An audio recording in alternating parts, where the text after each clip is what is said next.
Bienvenue. Et oui, aujourd'hui, je vais vous donner 5 raisons pour lesquelles 2026 sera une très grande année pour les cartes à collectionner sportives.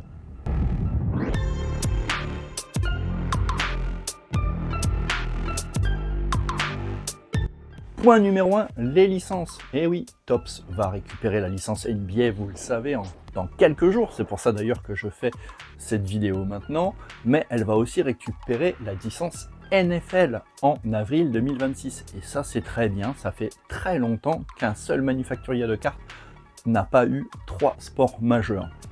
Il y a aussi des annonces très intéressantes chez Topps, comme l'harmonisation des parallèles.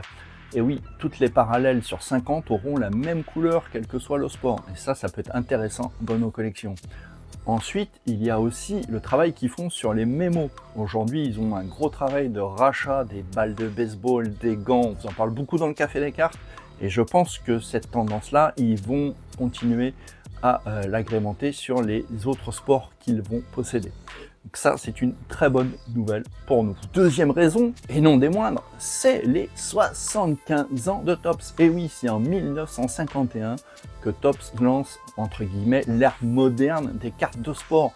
Ils vont donc avoir récupéré les licences et en plus fêter un anniversaire. Et un anniversaire chez Topps, à mon avis, ça peut être costaud. Il y aura beaucoup d'événements prévus, notamment aux États-Unis forcément, mais je pense que ça peut aussi un petit peu doper le marché. Troisième point, on a des superstars partout. Si je vous dis LeBron James, Luka Doncic, Kathleen Clark, Paige, si je vous dis Shohei Ohtani, Mike Trout, Aaron Judge, si je vous dis Connor McDavid ou Connor Bedard, il y a dans tous les sports, on a des vedettes qui sont à leur apogée. Bon, LeBron est plus près de la fin que du début, mais néanmoins, la NBA continue à tirer.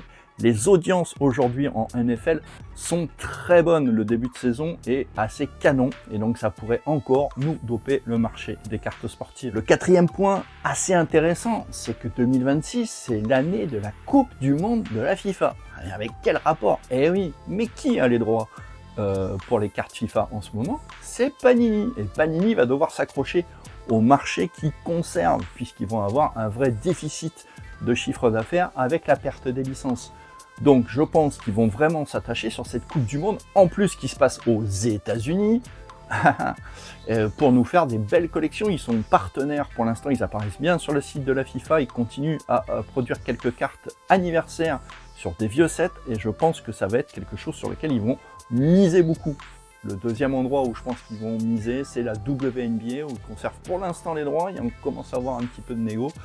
Et là, comme la WNBA est en plein essor, je pense qu'ils vont mettre aussi le paquet sur ce marché-là. Mais le Coupe du Monde, à mon avis, surveillons les cartes de foot sur la Coupe de l'UEFA, ça pourrait être une belle année. Allez, cinquième et dernier point, qui fera que 2026 sera une belle année. Et bien pour nous, Européens, on a eu l'annonce officielle. PSA va s'installer en Allemagne, à Francfort, en été 2026. Alors au-delà, vous connaissez mon avis sur le grading, mais ça représente quand même une pérennisation de notre marché européen pour que le plus gros gradeur s'installe pas très loin de chez nous. C'est super intéressant, ça veut vraiment dire que le marché de la carte sportive s'inscrit dans la durée en Europe. Bien sûr, l'Allemagne est leader, et notamment en NFL, où c'est vraiment des fondus de cartes. Néanmoins, ça va aussi nous faciliter le marché. Peut-être aussi baisser peut-être un peu le prix du grading, qui sera peut-être un peu moins cher. En tout cas, ça baissera les délais, ça nous évitera les problèmes de droits de douane, et en ce moment, il y en a pas mal. Donc voilà, je pense que 2026 sera une excellente année pour les cartes sportives. Donc si vous avez envie de vous y mettre, vous pouvez, c'est le moment. N'oubliez pas de bachoter un petit peu avant. On ne se lance pas dans une aventure comme ça sans avoir travaillé un petit peu. Et puis pour les autres qui y sont déjà, je vous souhaite déjà une très bonne année, très en avance. Mais je pense que c'est important d'avoir toutes ces infos. Allez, à bientôt. Next.